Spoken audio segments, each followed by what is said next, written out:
good morning আৰু আজি মৰ্ণিঙতে ওলাইছোঁ মৰ্ণিঙতে ওলাইছোঁ আজি মানে আমি বহুত দিনৰ পৰা ভাবি আছিলোঁ অৰুণাচলত অকণমান ফুৰিবলৈ যাম আমি তাকে আজি অৰুণাচলত ফুৰিবলৈ যাম এই এজনে ওলাইছে গ্ৰীণ কালাৰ কিবা কিবি পিন্ধি আৰু মেকআপ কৰিছে এইখনত দেখিছেনে আৰু ময়ো ওলাই ল'লোঁ বেটা ওলালে দেখাই আছোঁ ৰ'ব আৰু মানে লগৰ ফেমিলি যাব আৰু আমিও যাম এতিয়া অৰুণাচলত ফুৰিব যাম আৰু পিছত দেখাই আছোঁ আপোনালোকক কেনেকৈ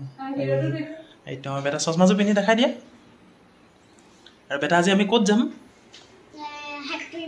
সাঁতুৰিবলৈ যাম চুইমিং কৰিবলৈ চশমাযোৰ পিন্ধি দেখাই দিয়ে আকৌ তেতিয়াই কিউট হ'ব বেটা ধুনু চশমা ৰজনীকান্ত চশমা ৰজনীকান্ত লিখে তেন্তে আমি গৈ লওঁ আৰু যি পাৰোঁ অৰুণাচলত আপোনালোকক দেখাবলৈ চেষ্টা কৰিম বেটা তাৰমানে সেই দাদায়েকৰ ৰুমত অহা যোৱা কৰি আছে আৰু এখেতে মানে ওলাইছে একদম পূৰা ওলাইছে আৰু তেন্তে ব'লা